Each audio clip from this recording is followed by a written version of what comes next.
తెలంగాణ రాష్ట్ర ప్రభుత్వం వారు నిర్వహిస్తున్న టీచర్ ఎలిజిబిలిటీ టెట్ కొరకు టీశాట్ వారు నిర్వహిస్తున్నటువంటి శిక్షణా కార్యక్రమానికి అభ్యర్థులందరికీ హార్దిక స్వాగతం. మనము ఈ టీచర్ రిక్రూట్మెంట్ టెస్ట్లో గణితానికి సంబంధించి 30 మార్కులకు ప్రశ్నలు ఇవ్వబడతాయి. దానిలో 24 మార్కులు కంటెంట్కు కేటాయించగా 6 మార్కులు పెడగాజీకి కేటాయించబడ్డాయి. ఈరోజు మనము పెడగాజీకి సంబంధించిన అంశాలను చూద్దాం. ఈ పెడగాజీలో ప్రధానంగా 6 అంశాలను మనం గమనించవచ్చు. ఈ పెడగాజీకి సంబంధించి మనకి 11 అంశాలు ఉన్నాయి. ఈ 11 అంశాల నుండి మనకి 6 మార్కులకి కార్యక్రమం నిర్వహించబడుతుంది. మొట్టమొదటిది definition and nature of mathematics, అంటే గణితము యొక్క నిర్వచనము మరియు దాని యొక్క స్వభావం గురించి, అదేవిధంగా AIIMS, values, instructional objectives of teaching mathematics, అంటే మన పాఠశాల స్థాయిలో గణితాన్ని బోధించడం యొక్క ఉద్దేశాలు, అదేవిధంగా దానివల్ల ఉండేటటువంటి విలువల గురించి చర్చించాలి. ఇంకా అకాడమిక్ స్టాండర్డ్స్, విద్యా ప్రమాణాల గురించి కూడా చర్చించాలి. అదేవిధంగా ఇక్కడ మనం చూసుకున్నట్లయితే మెథడ్స్ ఆఫ్ టీచింగ్ మ్యాథమెటిక్స్, గణితాన్ని బోధించడంలో ఉండేటువంటి పద్ధతులు, అదేవిధంగా ఈ గణిత బోధనలో ఉపయోగించేటువంటి వివిధ రకాలైనటువంటి బోధనోపకరణాలు, అదేవిధంగా మనము దాన్ని ఏ రకంగా మనము నిర్వహించాలి, continuous and comprehensive evaluation CCE అని, ఇంకా మనం చూసుకున్నట్లయితే డయాగ్నోస్టిక్ అండ్ రెమిడియల్ టీచింగ్ అని, మనకి ఉన్నటువంటి వనరుల యొక్క ఉపయోగము, పాఠ్యపుస్తకము, పాఠ్యప్రణాళిక, ఇలాగ మనకి ఈ పెడగాజీలో 11 అంశాలు కేటాయించబడ్డాయి. ఈ 11 అంశాల నుండి 6 ప్రశ్నలు వస్తాయి. ఈరోజు మనము ఎయిమ్స్ అండ్ వాల్యూస్ గురించి చర్చించుకుందాం. మొట్టమొదట మనము డెఫినేషన్ అని అనుకున్నాము, అంటే గణితం యొక్క నిర్వచనం ఏమిటి చూడండి. గణితము అనేది 2 గ్రీకు పదాల నుంచి వచ్చింది. అవి మ్యాంథనిన్ మరియు టెక్నే. మ్యాంథనిన్ means which is learned and techne means making or doing, or we can say it is an art. So it is an art of learning. In Sanskrit also the word is originated from the word gan. Gan means counting. So the main idea behind this is the art of learning. That is what we can say about mathematics. Now let us see what are the quotes given by different mathematicians related to maths. Carl Friedrich Gauss says that mathematics is the queen of science, and Stefan Banach says mathematics is the most beautiful and most powerful creation of the human spirit, and Benjamin Pierce says mathematics is the science that draws necessary conclusions.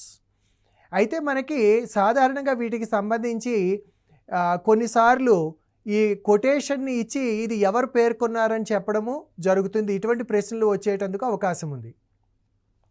ఇంకా గణితముని నిర్వచనాన్ని మనం చూసుకున్నట్లయితే mathematics is defined as the scientific study of quantities including there relationship, operations and measurements expressed by numbers and symbols. అంటే గణితం అనేది ఏంటనమాట, ఈ రాసుల గురించి, వాటి మధ్య ఉండే సంబంధాల గురించి, వాటి మధ్య ఉండేటటువంటి ఆపరేషన్స్ గురించి, అదేవిధంగా కొలతల గురించి, ఇలాగా వివిధ అంశాల గురించి, ఇంకా వాటిని సంఖ్యలతో మరియు సంజ్ఞలతో సూచించడానికి గురించి అధ్యయనం చేసేటటువంటి విభాగము అని చెప్పవచ్చు. Mathematics is defined as the science of logical study of numbers, shape, arrangement, quantity measure and many related concepts. అంటే ఈ విధంగా మనము మ్యాథమెటిక్స్ అనేది it is the logical study. So mathematics means logic. So that is what we can observe. Now what is the nature of mathematics?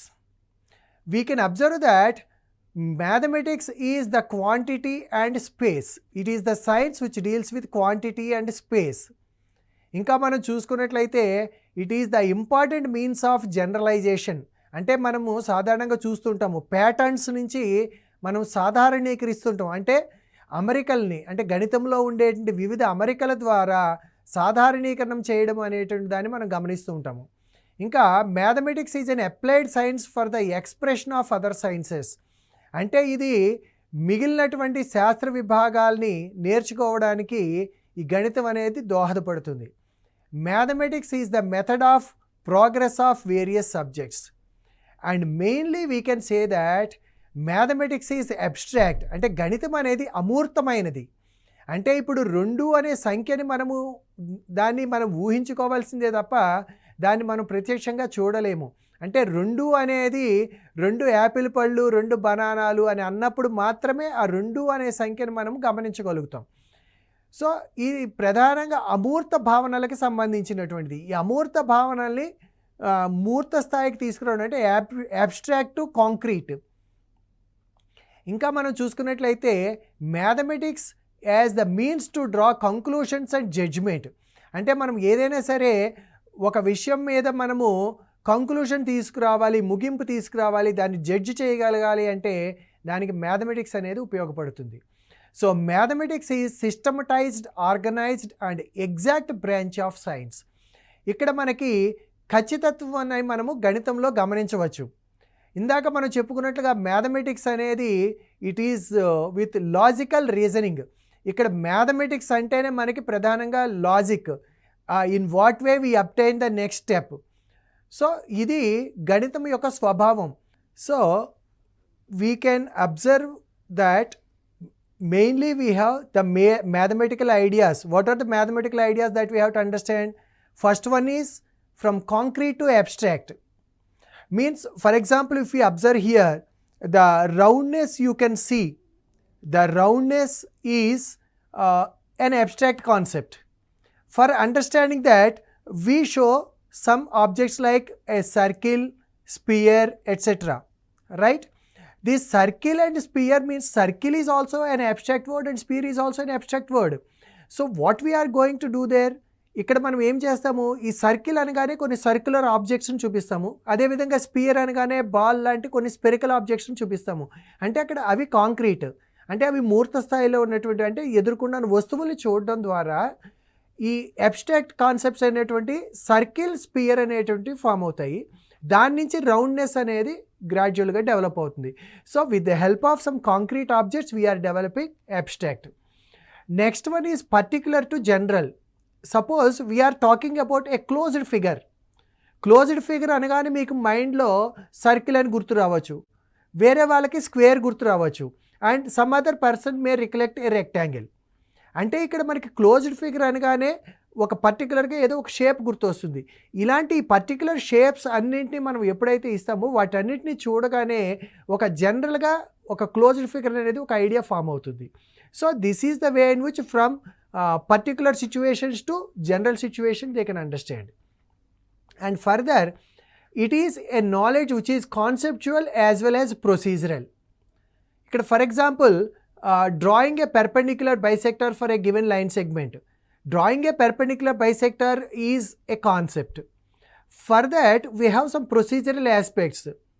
Take a compass and keeping one point as a center, draw arcs on either side and the radius should be more than half. Like this we follow some procedures. So it contains the knowledge of the concepts as well as some procedures. Even in algebra also you can see, like when you are talking about the degree or when you are going to solve an equation, you come across different procedures, right? So we need conceptual knowledge as well as procedural knowledge, right? Further, if you observe here, why do we teach mathematics at secondary level? This is the part where we have to understand. We can observe that in paper 1 also the title will be like aims of teaching mathematics, and in paper 2 also we will see, means when you observe or look at the pedagogy items that are given in the list, you will observe that aims of teaching mathematics, aims is the only word that will be given, but aims, it does not mean that it is the same for paper 1 as well as paper 2.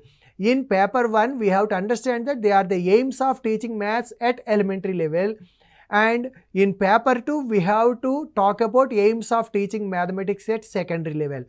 So almost all pedagogical concepts, when you are dealing with the pedagogy part, you can see that all the 11 items or the list of 11 items will be the same for paper 1 and paper 2, you can see, but they are not the same. So those 11 items you have to study it in terms of elementary classes, that is 1 to 5 for paper 1, and for higher classes, that is 6 to 10 for paper 2. Okay. Now, what are the aims? Why we have to teach mathematics at secondary level? Means first of all, we have to inculcate the idea that, or the child should understand how to use the language, symbols, notions of mathematics. Mathematics contains so many symbols. As a matter of fact, mathematics is a symbolic language, as we know.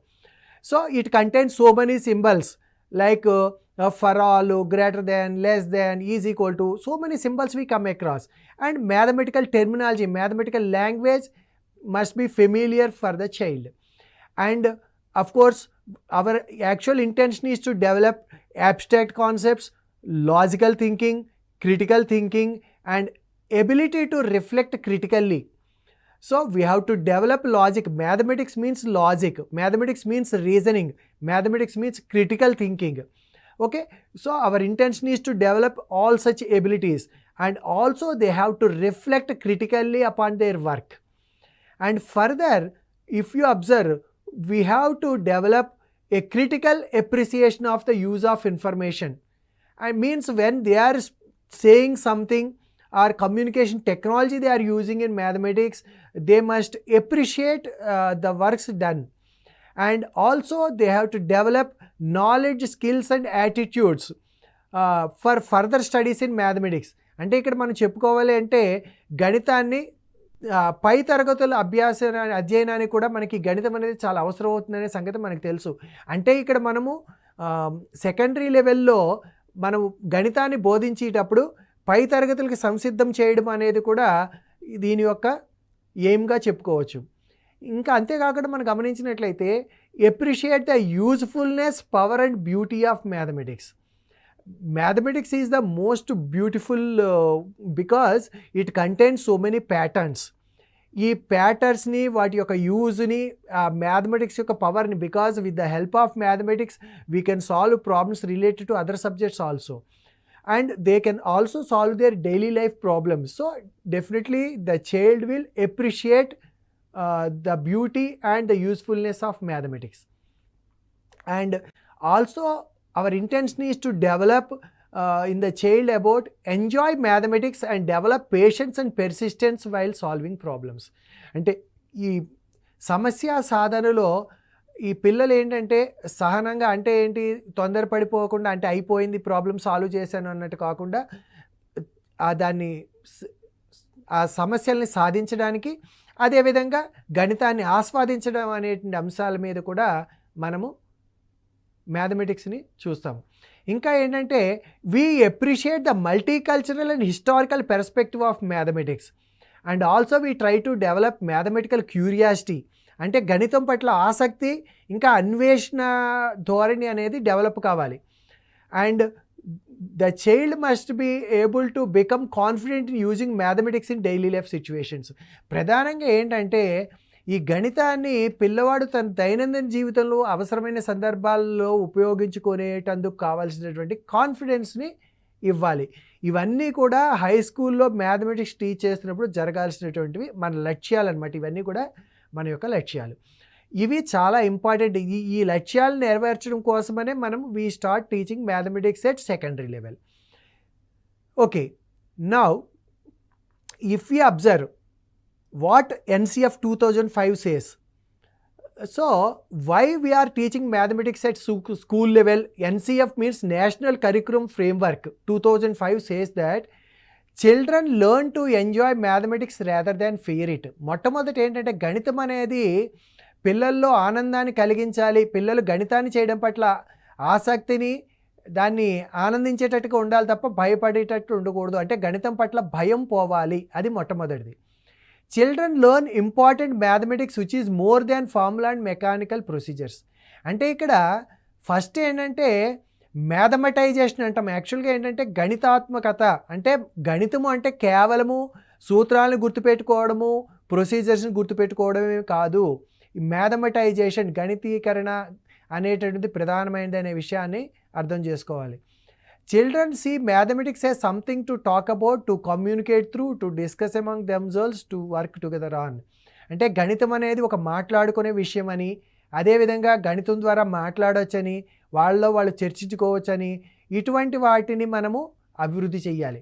ఇంకా మనం చూసుకున్నట్లయితే children pose and solve meaningful problems. అంటే ఈ పిల్లలు సమస్యల్ని ఇవ్వడం ద్వారా, అంటే తయారు చేయడము, వాటికి సమాధానాలు కనుక్కోవడం మీద కూడా అధ్యయనం చేయవలసినటువంటి అవసరం ఉంటుంది.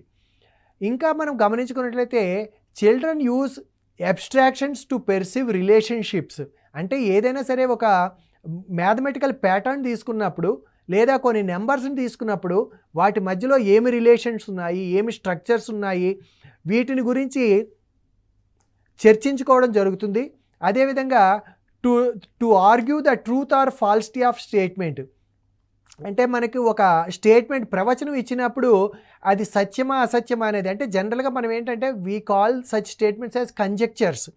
ఒక కంజెక్చర్ ఉన్నప్పుడు ఆ కంజెక్చర్ అనేటువంటిది whether it is true or false. True అయినట్టయితే కనుక proving it by using different techniques, or to disprove the statement by method of contradiction. ఇలాగా రకరకాల పద్ధతుల ద్వారా దాని యొక్క సత్యము లేదా అసత్యము అనే విషయాల్ని మాట్లాడగలగాలి.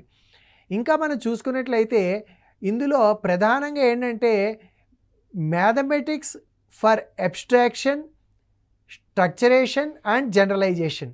అంటే ఈ గణితాన్ని బోధించేటప్పుడు దాని మెథడాలజీ ఎలా ఉండాలంటే అబ్స్ట్రాక్షన్, అంటే పిల్లలకి అబ్స్ట్రాక్ట్ కాన్సెప్ట్స్ మీద అవగాహన రావాలి, దాని యొక్క స్ట్రక్చర్స్ని ఫామ్ చేసుకోగలగాలి, and at the same time they must be in a position to generalise the issues. అంటే వాటిని సాధారణీకరించగలగాలి. అంటే వాళ్ళు ఆ ప్యాటర్న్స్ని గమనించిన తర్వాత వాళ్ళ అబ్జర్వేషన్ నుంచి ఆ ఫార్ములాలను రాబట్టగలగాలి. And also teachers are expected to engage every child in class with the conviction that every one can learn mathematics. ఇక్కడ గుర్తుపెట్టుకోండి, ఇక్కడ గణితం అంటే కేవలం మన తరగతిలో ఉన్నటువంటి బాగా చదవగలిగే కొద్దిమంది విద్యార్థులు మాత్రమే కాదు. గణితం అనేది అందరు విద్యార్థుల కోసము. అంటే తరగతి గదిలో ఉన్నటువంటి ప్రతి విద్యార్థి కూడా గణితాన్ని నేర్చుకోగలడు అనే విషయాన్ని మనము ప్రగాఢంగా నమ్మాలి. అదే విషయాన్ని మనము తరగతి గదిలో ప్రతి పిల్లవాడికి కూడా లెక్కలు నేర్చుకునేటట్టుగా మనం వాళ్ళని ప్రోత్సహించాలి. These are the things which were given by national curriculum framework 2005. మనము వాల్యూస్ అన్నాం. అంటే జనరల్గా ఏంటంటే మ్యాథమెటిక్స్ టీచింగ్లో what are the different values which we can see. అసలు మ్యాథమెటిక్స్కి వాల్యూస్కి సంబంధం ఏమన్నదా, what are the different types of values that can be developed. ఇక్కడ మనం చూసుకున్నట్లయితే in mathematics we can observe it has utilitarian value. అంటే మనం తెలుగులో అయితే ప్రయోజనాత్మక విలువ లేదా ఉపయోగిత విలువ అంటాము. అంటే ఈ గణితం అనేది వారి దైనందిన జీవితంలో ఉపయోగపడాలి. ఈ ఉపయోగపడేటువంటి స్వభావం గణితానికి ఉంది.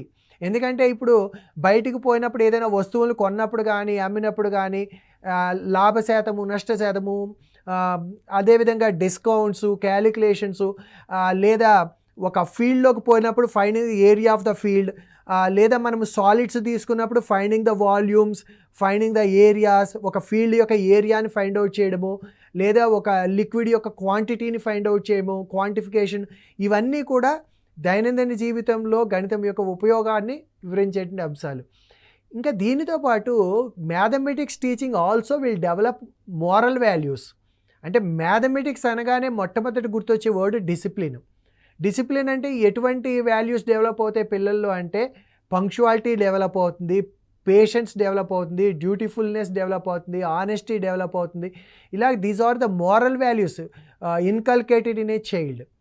And also of course we can see the development of cultural values. And while coming to the intellectual values, ఇక్కడ చూడండి ఇంటలెక్చువల్ వాల్యూస్ అంటే ఏమవుతుంది, మ్యాథమెటిక్స్ ద్వారా ఏంటంటే పిల్లల్లో ఇమాజినేషన్ పెరుగుతుంది. సో అదేవిధంగా కాన్సన్ట్రేషన్ పెరుగుతుంది, క్రియేటివిటీ పెరుగుతుంది. వీ కెన్ సీ క్రియేటివిటీ అనేది అంటే డైవర్జెంట్ థింకింగ్ అంటాము. Divergent thinking or outside the box అంటాము. అంటే ఒక సందర్భము ఎదురైనప్పుడు ఆ సందర్భంలో బయట నిలబడి అది ఏంటి అని చూడడం, లేదా ఒక సమస్యకి వివిధ సాధనలు ఉన్నాయి లేదా వివిధ పరిష్కార మార్గాలు ఉన్నాయని ఆలోచించడము, ఉన్న పరిష్కారాల్లో అత్యుత్తమైన దాన్ని ఎంచుకోవడము, ఇటువంటి లక్షణాలు అవలంబిస్తాయి. అంటే దైనందిన జీవితంలో కూడా ఎక్కడైనా ఒక సమస్య ఎదురైనప్పుడు దీనికి ఏమేం పరిష్కార మార్గాలు ఉన్నాయి, ఉన్న వాటిలో ఏది సరి అయిన పరిష్కారము, ఏ రకంగా ఉపయోగించుకోవచ్చు, ఇటువంటి విషయాల్లో కూడా ఇది ఉపయోగపడుతుంది. ఇంకా వాళ్ళలో తార్కిక జ్ఞానం పెంపొందుతుంది. అంటే ఇది ఇలా జరిగిందంటే దీనికి కారణం ఏమై ఉండొచ్చు, ఈ దీని మూలంగా ఏం పర్యవసానాలు వస్తాయి, ఇటువంటి విషయాల్ని వాళ్ళు విశ్లేషించుకోగలుగుతారు. ఇంకా మనం చూసుకున్నట్లయితే it also develop social values. ప్రధానంగా ఏంటంటే సోషల్ వాల్యూస్ అనగానే డెమోక్రటిక్ ఎన్వైరాన్మెంట్. అందుకనే ఎప్పుడు కూడా క్లాస్ రూమ్లో mathematics teacher you should create a democratic environment.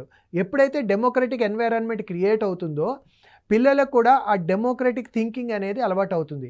అంటే టాలరెన్స్, ఓపెన్ మైండెడ్, అంటే అవతల వాళ్ళు చెప్పిన విషయాల్ని మనము అర్థం చేసుకోవడము, వాళ్ళు చెప్పిన దాని మీద సరియైన పద్ధతిలో ప్రతిస్పందించడము, పక్క వాళ్ళకి కోఆపరేషన్ చేయడము. అంటే మనం అందుకనే ఇప్పుడు మనం చూసుకున్నట్లయితే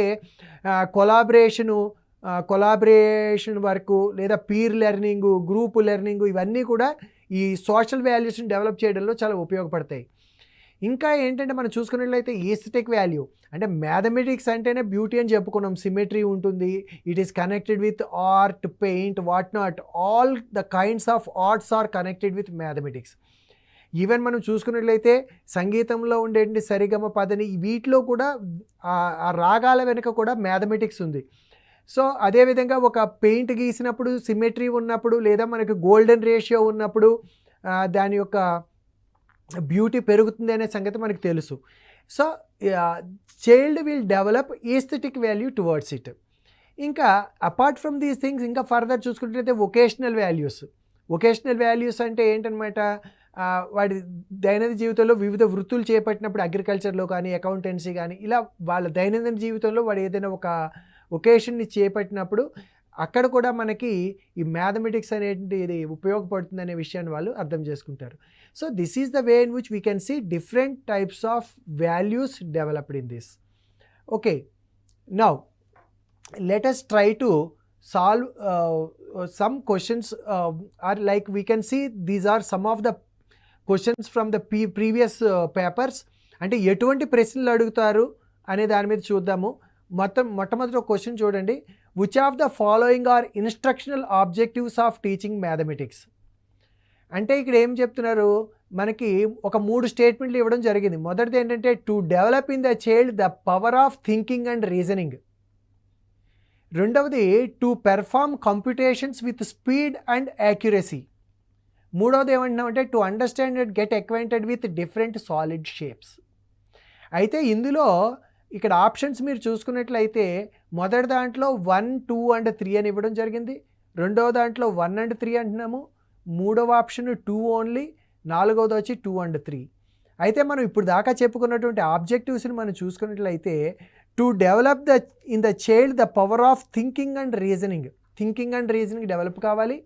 అదేవిధంగా the child has to perform computations with speed and accuracy and also they have to get acquainted with different solid shapes. కాబట్టి మనము ఈ 3 కూడా ఉండాలి అనే విషయాన్ని మనం గమనించవచ్చు. Next also we are talking about academic standards. ఈ అకాడమిక్ స్టాండర్డ్స్ మనకి ఇప్పుడు చూసుకున్నట్లయితే mainly we have 5 academic standards. 1 is problem solving, second 1 is reasoning and proof, third 1 is communication, fourth 1 is connection, and fifth 1 is visualization and representation.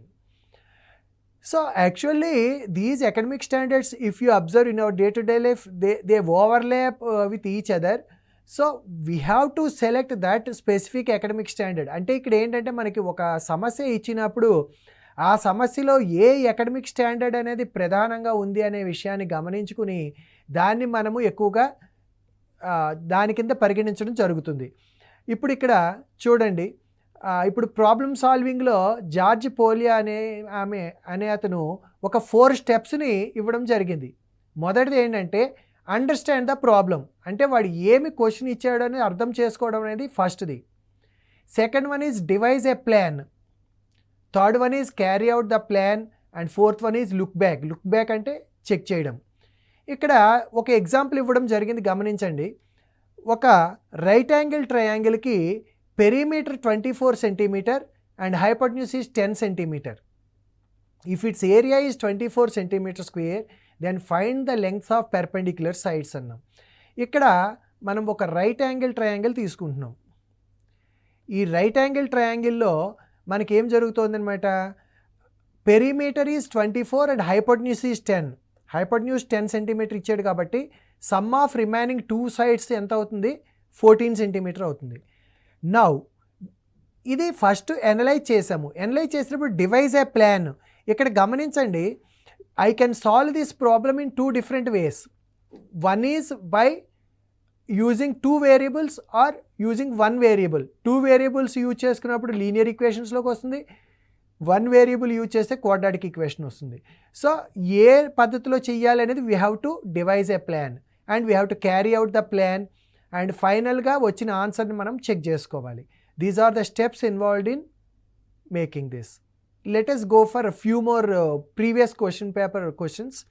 A student teacher had written the following statement as specification of knowledge objective. అంటే ఒక ఉపాధ్యాయ విద్యార్థి ఏం చేశాడట, జ్ఞానలక్ష్యం యొక్క స్పష్టీకరణ కింద ఇలా రాశాడు. విద్యార్థి శంకువు యొక్క ఉపరితల వైశాల్యానికి సూత్రాన్ని జ్ఞప్తికి తెచ్చుకుంటాడు అని. మరి ఒకవేళ దాన్ని అవగాహన లక్ష్యం కింద రాయాలి అంటే ఎలా రాయాలి అని చెప్పేసి మనకి ఇవ్వడం జరిగింది. అప్పుడు మనకి ఆప్షన్స్ ఏమి ఇచ్చారు చూడండి. శంకువు మరియు స్తూపం యొక్క ఉపరితల వైశాల్యాల సూత్రాలు జ్ఞప్తికి తెచ్చుకుంటారు, శంకువు మరియు స్తూపం యొక్క ఉపరితల వైశాల్యాల సూత్రాలని పోల్చుతారు, శంకువు మరియు స్తూపం యొక్క పటాలను గీస్తారు, సమస్యల్ని సాధిస్తారు. ఇక్కడ మొట్టమొదటి చూసుకుంటే జ్ఞప్తికి తెచ్చుకుంటారు అనేది నాలెడ్జ్ కిందకు వస్తుంది, సూత్రాలని పోల్చుతారు కంపేర్ అనేది అండర్స్టాండింగ్లోకి వస్తుంది, గీయడం అనేది స్కిల్లోకి వస్తుంది. కాబట్టి ఇక్కడ మనం సులభంగా ఈ రెండవది అంటే పోల్చడం అనేది అండర్స్టాండింగ్ అనే విషయాన్ని మనము గమనించి దానికి సెలెక్ట్ చేసుకుంటాం. అదేవిధంగా చూడండి, the pupil categorises polynomials on the basis of their degree. అంటే ఏంటనమాట, పిల్లవాడు పాలినామియల్స్ని వాటి యొక్క పరిమాణం ఆధారంగా కేటగరైజ్ చేస్తున్నాడు. అయితే ఇది ఏ రకమైనటువంటి అకాడమిక్ స్టాండర్డ్ అవుతుంది. మనకేంటంటే 5 అకాడమిక్ స్టాండర్డ్స్ అని చెప్పుకున్నాం, problem solving, reasoning, proof, communication, connection, visualization అని. అంటే ఇక్కడ పరిమాణాన్ని బట్టి పోల్చి దాన్ని విశ్లేషించి చెప్పగలుగుతున్నాడు కాబట్టి ఇట్ కమ్స్ అండర్ రీజనింగ్ అవుతుంది. అంటే వాడు పరిమాణము 2 ఉంది కాబట్టి ఇది క్వాడ్రాటిక్ పాలినామియల్, పరిమాణం 3 ఉంది కాబట్టి క్యూబిక్ పాలినామియల్. అంటే ఈ పరిమాణానికి అంటే ఆ పేరుకి పరిమాణానికి వాటి మధ్య ఉండే రీజన్ని అర్థం చేసుకోగలుగుతున్నాడు కాబట్టి it comes under reasoning and proof. అదేవిధంగా చూడండి, the approach adapted in the curriculum of mathematics at secondary level in Telangana state. ఇటువంటి క్వశ్చన్స్ ఎక్కువగా మనకి వచ్చేందుకు అవకాశం ఉంది. అంటే మనం ప్రస్తుతము మన తెలంగాణ ప్రభుత్వం నిర్వహించే గణిత పాఠ్యపుస్తకాల్లో ఏది వాడుతున్నాము అంటే we are using concentric and spiral. Okay, అదేవిధంగా చూడండి, the main aim of recapitulation Herbartian model of lesson planning. హెర్బార్షియన్లో రీక్యాపిచులేషన్ ఎందుకు చేస్తామే అంటే to know the extent of objectives of the lesson achieved. దీనికోసమని దీన్ని నిర్వహించడం జరుగుతుంది. ఇంకా చూడండి, in the preparation of Herbartian lesson plan the stage after generalisation. జనరల్గా ఇక్కడ మీరు చూసుకున్నట్లయితే హెర్బార్షియన్ స్టెప్స్ ఏమున్నాయి చూడండి, preparation, presentation, association, generalisation, application. So generalisation తర్వాత ఏమొస్తుంది అని అడుగుతున్నాడు. So it is a direct question, knowledge based question. మీకంటే హెర్బార్షియన్ స్టెప్స్ వస్తే కనుక ఈజీగా చేయగలుగుతారు. నెక్స్ట్ చూడండి, the pupil gives examples for similar figures. దీంట్లో ఏమి అకాడమిక్ స్టాండర్డ్ ఉంది అని అంటే ఇక్కడ గివింగ్ ఎగ్జాంపుల్స్ అంటే ఇట్ కమ్స్ అండర్ కమ్యూనికేషన్. మనకి గివింగ్ ఎగ్జాంపుల్స్ ఫర్ అంటే మనము ఫైనైట్ సెట్కి ఎగ్జాంపుల్స్ ఇవ్వడము, లేదా ప్రాబబిలిటీలో ఎగ్జాంపుల్స్ ఇవ్వడము అనేటువంటివి మనము కమ్యూనికేషన్ కింద తీసుకుంటాం. Next, the pupil found A union B from the given Venn diagram. ఇక్కడ వెన్ డయాగ్రామ్ నుంచి ఏ యూనియన్ బిని ఫైండ్ అవుట్ చేస్తున్నాడు. ఇక్కడ జనరల్గా గుర్తుపెట్టుకోండి, మనకి ఏంటంటే డయాగ్రామ్ అనగానే విజువలైజేషన్ అని అనుకుంటారు, but it comes under problem solving. ఎందుకనంటే ఆ డయాగ్రామ్ని చూసి ఏ యూనియన్ బి అనేది ప్రాబ్లమ్ని సాల్వ్ చేస్తున్నాడు కాబట్టి, అంటే ఇది పిక్టోరియల్ టైప్ ఆఫ్ ప్రాబ్లమ్స్ అంటాం మనం. ఇప్పటిదాకా మనము మ్యాథమెటిక్స్ పేపర్ 2 పెడగాజీలో ఎయిమ్స్ అండ్ వాల్యూస్, అదేవిధంగా అకాడమిక్ స్టాండర్డ్స్ గురించి చర్చించుకోవడం జరిగింది. మరొక అంశాన్ని మరలా చర్చించుకుందాం. అంతవరకు సెలవు, నమస్కారం.